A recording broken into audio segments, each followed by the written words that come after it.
Hello students, last lecture के अंदर हम लोग रोलिंग मोशन देख रहे थे किसी भी ऑब्जेक्ट का जो किसी इंक्लाइंड प्लेन से अपन ने रिलीज़ किया था। ठीक है, अब रोलिंग मोशन के कुछ और केसेस हम देख लेते हैं। फॉर एग्जांपल, अगर मान लो कोई मेरे पास एक सिलेंडर है, उस पर कोई मैंने मास को किसी स्ट्रिंग के थ्रू बाउंड कर रखा है, तो जो अपना सिलेंडर है ना, सिलेंडर या स्फीयर जो भी मैं ले रहा हूँ, रिंग लूँ या डिस्क लूँ, वो क्या करेगा, रोलिंग मोशन करेगा। तो उसका मोशन कैसे होगा वो अपन देखते हैं। ठीक है, तो माय नेक्स्ट टॉपिक इज, अच्छा सिलेंडर लेके चल रहा हूँ, है ना। अब मैं आपको मेथड बता रहा हूँ, तो वो सिलेंडर की जगह आप डिस्क ले सकते हैं, रिंग ले सकते हैं, स्फीयर ले सकते हैं, वो आपकी मर्जी है। ठीक है, मेथड आप देख लें। रोलिंग मोशन ऑफ अ मास, ठीक है, bound on a cylinder using string। ठीक है, तो एक सिस्टम में क्रिएट कर रहा हूँ। सिस्टम में क्या है, एक मास को स्ट्रिंग के थ्रू बाउंड कर रहा हूँ। कहाँ बाउंड कर रहा हूँ? सिलेंडर के ऊपर। ठीक है, और फिर उसका रोलिंग मोशन मुझे देखना है। लेट मेरे पास एक ही सिलेंडर है,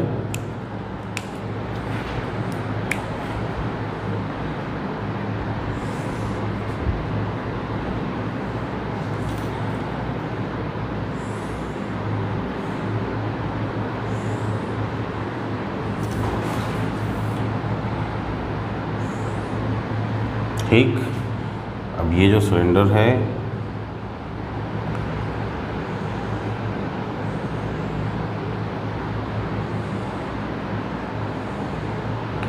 इस सिलेंडर का कोई एक एक्सिस,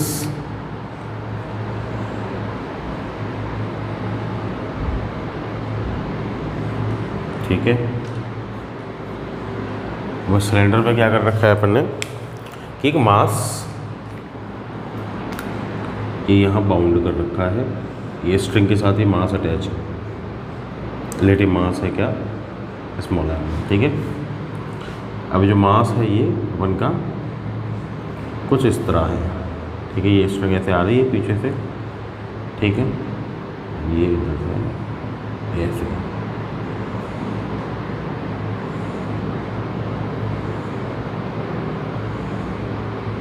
इस तरह से मैंने बाउंड कर रखी है।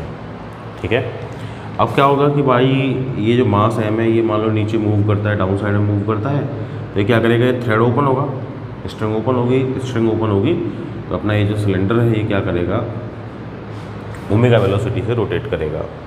ठीक है, अब ओमेगा वेलोसिटी से जब ये रोटेट करेगा तो रोलिंग मोशन इसका होगा। ठीक है, तो इसका जो मोशन होगा उसको अपन को कंसीडर करना है। ठीक है, उसके बारे में हम लोग बात करेंगे। अब देखो क्या होगा कि अपना मास m ये तो डाउनवर्ड्स डायरेक्शन में मूव करेगा। ये स्ट्रिंग के साथ अटैच है, स्ट्रिंग के साथ अटैच है, स्ट्रिंग के अंदर ये टेंशन T जनरेट होगी। ठीक है, इसके ऊपर weight force W equal to mg apply होगा। ठीक है, इसके साथ क्या है कि देखो ये T टेंशन ये स्ट्रिंग के अंदर है, ये स्ट्रिंग नीचे आ रही है उस टेंशन से, स्ट्रिंग ओपन हो रही है, उसके ओपन होने से अपना जो सिलेंडर है वो मूव कर रहा है। सिलेंडर मूव कर रहा है तो मोशन के लिए इस पर टॉर्क अप्लाई होगा। टॉर्क कौन अप्लाई करेगा? टेंशन अप्लाई करेगी। क्यों? सिलेंडर का मोशन का एक्सेस सिलेंडर के बिल्कुल बीच में होगा। ठीक है, और टेंशन थ्रेड पे कहाँ अप्लाई हो रही है? सरफेस पे। तो सरफेस और सेंटर का distance which is radius r, वो एग्जिस्ट करेगा, और r एग्जिस्ट करेगा तो T × r एक टॉर्क इस पर अप्लाई होगा। ठीक है, तो वो मुझे देखना है किस तरह इसका मोशन होगा। ठीक है, तो I am seeing the motion of a mass, motion of a mass bound of a cylinder. ठीक है, bound to a cylinder using string. ठीक है, तो वो मोशन मुझे कंसीडर करना है। अब देखो, मैं अगर इस m मास की बात कर रहा हूँ, सबसे पहले अगर इस m मास की मैं बात कर रहा हूँ तो देखो W इक्वल टू mg इस पर डाउन साइड में अप्लाई हो रहा है, टेंशन T अप्लाई हो रही है, फिर भी लेट A एक्सेलरेशन से नीचे जा रहा है। ठीक है, तो अपन जानते हैं, ठीक है, पैरेलल m के थ्रू इक्विलिब्रियम फोर्सेस अपन ने पढ़ा था। mg नीचे लेके जाएगा टेंशन ऊपर, फाइनली कहाँ जा रहा है? नीचे। That means the equation will be mg minus T। Equal to M A. Equation first हो जाएगी यहाँ से मेरे पास। ठीक है भाई। अब क्या हो रहा है कि सिलेंडर जब रोल कर रहा है तो सिलेंडर को रोल कौन करवा रहा है? टेंशन। तो टेंशन इस पर क्या जनरेट कर रही है? टॉर्क जनरेट कर रही है। टॉर्क इक्वल टू क्या होगा? Torque generated by tension.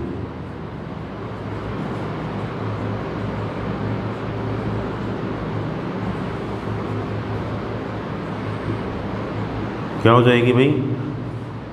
Tension into radius, यही होता है force into distance from the axis. ठीक है, इक्वेशन सेकंड। अब अपन को पता है कि भाई टॉर्क और अल्फा का रिलेशन अपन ने पढ़ा था, torque equal to I alpha. Equation 3 compare कर दूं 2 एंड 3 को, कंपेयरिंग इक्वेशन 2 एंड 3। तो कंपेयर करूंगा तो क्या आ जाएगा मेरे पास? This is T R equal to I alpha, I alpha. ठीक है, तो टी आर इक्वल टू क्या हो गया? आई अल्फा हो गया। तो I alpha is what? A upon R. यही तो भाई हमको पता है A equal to R alpha होता है ना, तो अल्फा इक्वल टू क्या हो जाएगा? ए अपॉन आर होगा। ऑब्वियस सी बात है। तो दैट मीन्स टी टेंशन क्या हो जाएगी? आई ए, और अपॉन में क्या हो जाएगा? R square. तो this will be the value of tension, equation number 4। ठीक है, अभी टेंशन की वैल्यू अगर इक्वेशन 1 में पुट कर दूं तो यहाँ से मेरे पास एक्सेलरेशन आ सकता है। Putting in equation 1,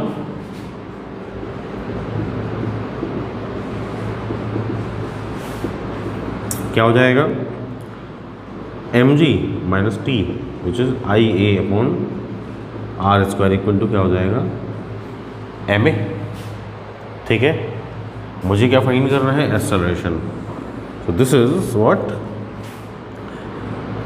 M A plus I A upon R square equal to क्या हो जाएगा? एम जी। ए को अगर मैं कॉमन ले लूँ, this is small M plus I, और अपॉन में क्या हो जाएगा? आर स्क्वायर इक्वल टू क्या हो जाएगा भाई? M G. That means A equal to क्या हो जाएगा? M G. ठीक है, और अपॉन में small M plus I upon R square. ठीक है, ये हो जाएगा सोल्यूशन। अच्छा, ये जो स्मॉल एम है ये मास किसका है? ऑब्जेक्ट का। सिलेंडर का भी कुछ ना कुछ मास होगा। लेट सिलेंडर का जो मास है वो कैपिटल एम है। ठीक है, तो सिलेंडर का मास कैपिटल एम है, तो आई मोमेंट ऑफ इनर्शिया सिलेंडर का अगर मैं पुट करूँ, क्या होता है सिलेंडर का मोमेंट ऑफ इनर्शिया? अपनी सेंटर से पास होने वाली एक्सिस के अलोंग, कल टेबल मैंने दी थी उसमें बताया था एम आर स्क्वायर बाई 2 होता है। ठीक है, तो एम आर स्क्वायर बाई 2 अगर यहाँ पुट कर दूँ, सो ए इक्वल टू ये M G upon small M plus M R square by 2, और ये आर स्क्वायर तो है पहले से। ठीक है, ये कैंसिल आउट हो जाएगा। तो that means A equal to क्या आ गया? M G upon small M plus capital M by 2। R square से आर स्क्वायर तो कैंसिल आउट हो जाएगा, और अगर स्मॉल एम को भी कॉमन ले लूँ मैं तो ए इक्वल टू क्या हो जाएगा? Small M G, small M मैंने कॉमन ले लिया इधर से, 1 plus capital M upon 2m हो जाएगा। That means A equal to क्या हो जाएगा?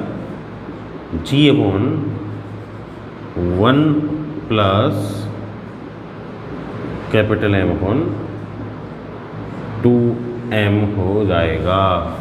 This will be the acceleration of object.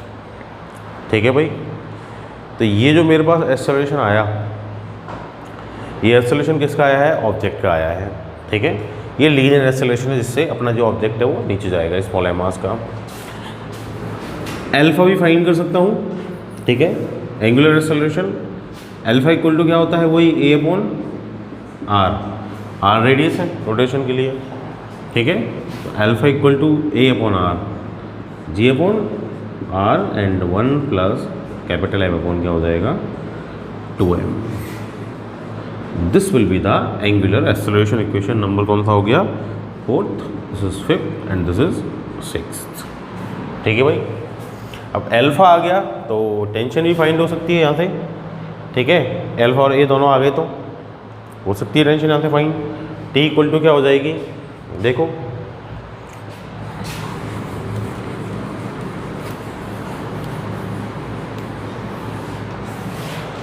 भाई, T will be I A upon R square, है ना, आई अपॉन आर स्क्वायर। और ए की वैल्यू कितनी है भाई, देखो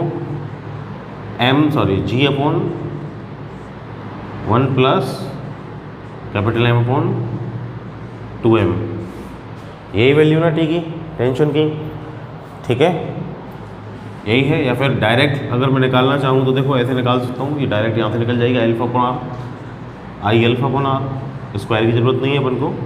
तो T equal to I, alpha की वैल्यू कितनी है भाई, अल्फ़ा की वैल्यू मेरे पास है जी, ठीक है, और अपॉन आर ये है तो R square 1 plus M upon 2m, ठीक है। और आई की वैल्यू मुझे पता है क्या है, एम आर स्क्वायर बाई 2, तो टी इक्वल टू क्या हो जाएगा, एम आर स्क्वायर बाई 2 और 1 plus capital M upon 2m। T जो होगा tension that will be capital M G upon 2 1 plus capital M upon 2m। तो this will be the tension in the thread, ठीक है। अब मैंने तो यहाँ क्या लिया, सिलेंडर लिया, डिस्क हो, ठीक है, डिस्क पे अगर ये टाई हो, बाउंड कर रखा हो अपन ने वायर या स्ट्रिंग जो भी है ना, रिंग पे कर रखा हो, स्फीयर पे कर रखा हो, तो अपन को क्या करना है कि भाई आई की वैल्यू पुट करनी है, ठीक है। यहाँ मैंने डायरेक्ट सिलेंडर के लिए आई की वैल्यू पुट कर दी थी, तो ये आप ए का जनरल फॉर्मूला एज इसको ट्रीट कर सकते हो, ठीक है। ए टेंशन और एल्फा उससे अपन के पास आ जाएंगे। तो this is the motion of a mass bound on a cylinder using string, ठीक है। अब ये चैप्टर के थ्योरेटिकल जो पोर्शन था, कॉन्सेप्चुअल जो पोर्शन था वो तो खत्म हो गया। अब इस चैप्टर से रिलेटेड क्वेश्चंस देखते हैं अपन, है ना, क्योंकि काफ़ी सारे क्वेश्चंस इस चैप्टर के अंदर हैं जिससे अपने जो कॉन्सेप्ट है वो और ज़्यादा क्लियर हो जाएंगे। तो क्वेश्चंस देखें अपन चैप्टर से रिलेटेड, देखो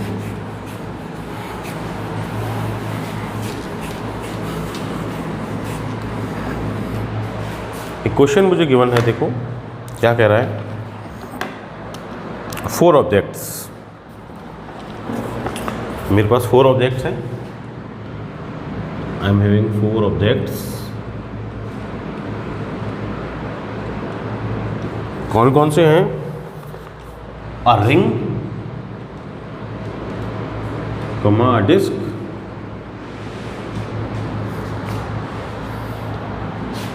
a cylinder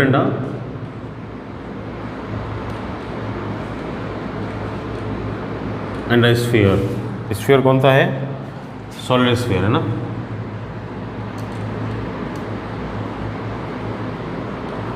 are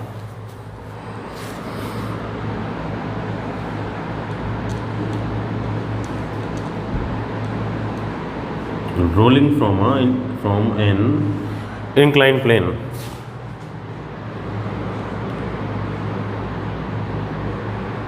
inclined plane at same time, ठीक है। रोलिंग स्टार्ट कर रहे हैं और सेम टाइम पे स्टार्ट कर रहे हैं, ठीक है, same time with initial velocity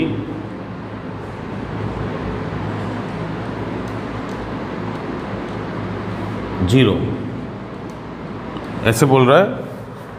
each one having equal radius,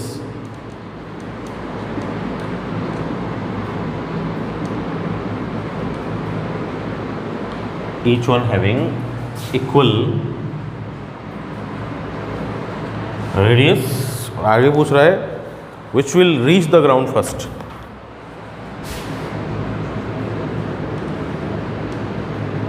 which will reach the ground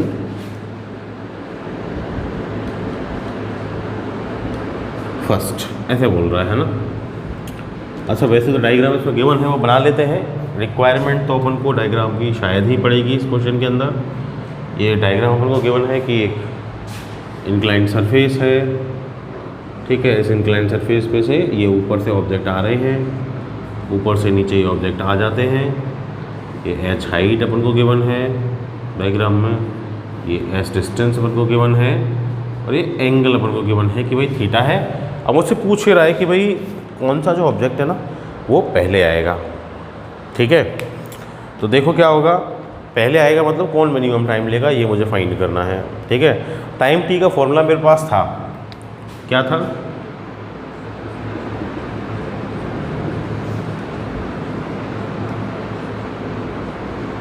cover S distance, या तो वो मैं सीधा अप्लाई कर सकता हूँ, है ना, नहीं तो मैं क्या कर सकता हूँ, कंजर्वेशन ऑफ एनर्जी अप्लाई कर सकता हूँ, उससे निकाल लूँगा। फॉर्मूला याद नहीं आए तो क्या था formula, T equal to 2s1 plus K square upon R square upon g sine theta, ठीक है। ये अपन ने कल ही किया है, कल के लेक्चर में ही, T equal to 2s1 plus K square upon R square upon g sine theta, है ना, कल के लेक्चर में ही था कि किसी भी इंक्लाइंड प्लेन से, अच्छा फ्रिक्शन के बारे में बात नहीं कर रहा तो स्मूथ प्लेन ही है, ठीक है। तो स्मूथ के लिए टाइम अपन ने कल कैलकुलेट किया था। अब देखो T पूछ रहा है कि भाई मिनिमम होना चाहिए, किसके लिए मिनिमम होगा, तो T की वैल्यू के स्क्वायर अपॉन आर स्क्वायर पर डिपेंड कर रही है। जिसके लिए के स्क्वायर अपॉन आर स्क्वायर की वैल्यू मिनिमम कम होगी, मिनिमम होगी, उसके लिए टाइम T भी क्या होगा, मिनिमम होगा। दैट मीन्स अगर मैं ये के स्क्वायर अपॉन आर स्क्वायर की वैल्यू निकाल लूँ तो मेरे को टाइम पता चल सकता है। भाई एग्जैक्ट टाइम तो पूछा नहीं है, उसे कंपैरिजन करवा रहा है, तो कंपैरिजन के स्क्वायर अपॉन आर स्क्वायर की वैल्यू से हो सकता है, ठीक है।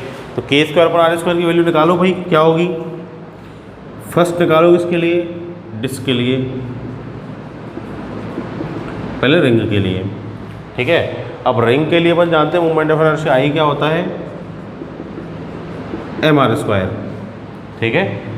और अगर रेडियस ऑफ जायरेशन की फॉर्म में लिखूँ तो एम के स्क्वायर, ठीक है। That means M R square equal to M K square, so K square upon R square equal to क्या हो जाएगा, 1 हो जाएगा, ठीक है भाई, ये हो जाएगा। अब अगर मैं डिस्क और सिलेंडर की बात करूं,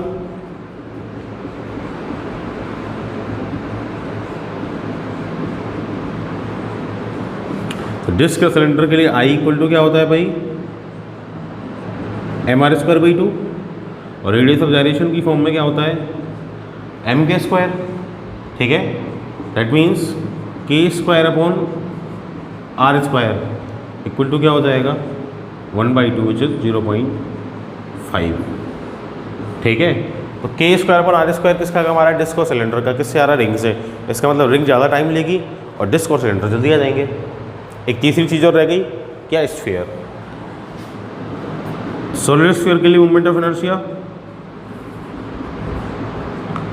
I equal to 2/5 M R square, और रेडियस ऑफ जायरेशन की फॉर्म में क्या हो जाएगा, एम के स्क्वायर।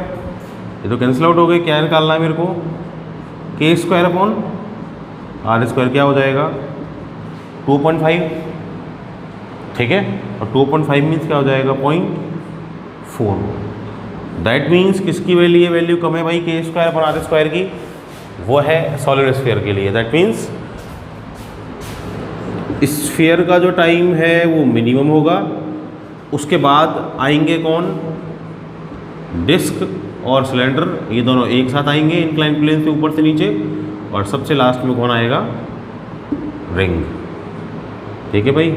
ये टाइम की कंपैरिजन में ले रहा हूँ, तो टी ये टाइम किसका, रिंग, ठीक है। तो ये चारों ऑब्जेक्ट में से सबसे पहले स्फीयर नीचे आएगा, उसके बाद डिस्क सिलेंडर एक साथ आएंगे, और उसके बाद सबसे लास्ट में क्या आएगी, नीचे रिंग आएगी, ठीक है। कर सकते हैं, ये क्वेश्चन था, कौन सा पता होना चाहिए हमको, ठीक है। एक क्वेश्चन और देख लेते हैं, देखो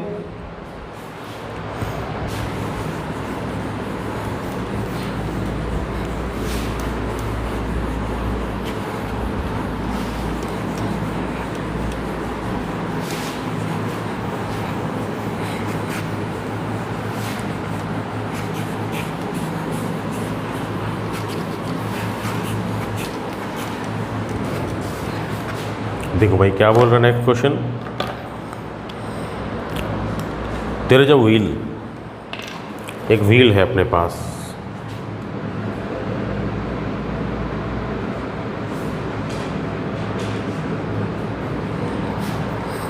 having mass 5 kg,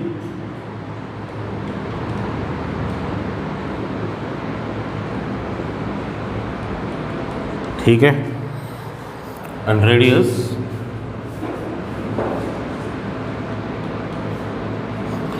0.40 metre, 0.40 metre is rolling on a road without slipping। तो रोल ही कर रहा होगा, स्लिप नहीं हो रहा तो, है ना, without slipping with angular velocity मुझे गिवन है, विद एंगुलर ओमेगा की वैल्यू गिवन है, एंगुलर वेलोसिटी कितनी है, 10 रेडियन पर सेकेंड, ठीक है। The moment of inertia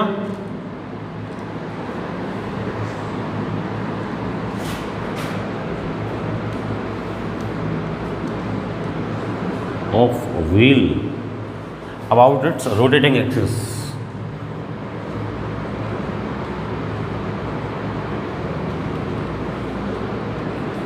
about its rotating axis given है 0.65 kg into मीटर स्क्वायर, ठीक है भाई। Find the portion of rotational kinetic energy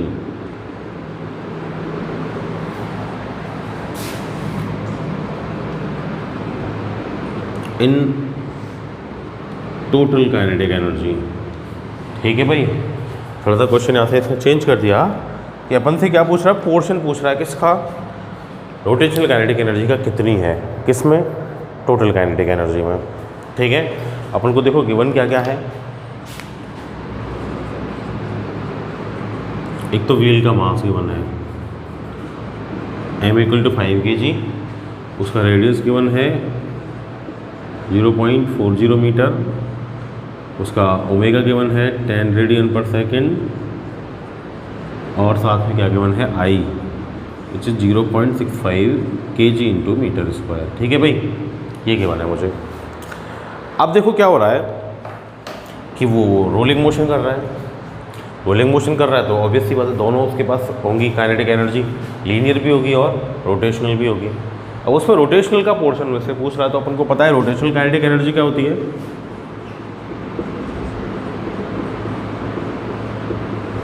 rotational kinetic energy जो होती है कि E of rotation that is half I omega square, यही होती है ना भाई, ठीक है। एंड टोटल काइनेटिक एनर्जी क्या होती है, total kinetic energy K E rotational plus linear, linear half mv square, rotational half I omega square, ठीक है। इसका पोर्शन निकालना है इसमें टोटल में, ठीक है। इसको ऐसे लिख सकता हूँ, देखो K E equal to half M V को आर ओमेगा लिख सकता हूँ क्या, V is R omega, plus क्या हो जाएगा आई ओमेगा स्क्वायर, ठीक है। That means kinetic energy can be written as half R square omega square plus का क्या हो जाएगा, हाफ आई ओमेगा स्क्वायर, ये हो जाएगा, ठीक है। That means kinetic energy can be written as, common क्या है, हाफ ओमेगा स्क्वायर है ना, तो ये क्या आ गया अपना, अच्छा एम आर स्क्वायर आ जाएगा यहाँ से, और यहाँ से क्या आ जाएगा आई, यही तो, ठीक है भाई। So portion of kinetic energy rotational in total kinetic energy क्या हो जाएगा कि भाई रोटेशनल काइनेटिक एनर्जी को कंपेयर करना है मुझे किसके साथ, टोटल के साथ है ना, उसी से तो पोर्शन निकलेगा मेरा, और परसेंट निकालना है तो 100 कर दूंगा। दैट मीन्स क्या हो जाएगा, rotational kinetic energy half I omega square, और अपॉन में क्या हो जाएगा भाई, total kinetic energy half omega square M R square plus I, ये हो जाएगा। ये तो कैंसिल आउट ही हो गई सीधा सीधा, ठीक है। दैट मीन्स क्या बचेगा, I upon M R square plus I.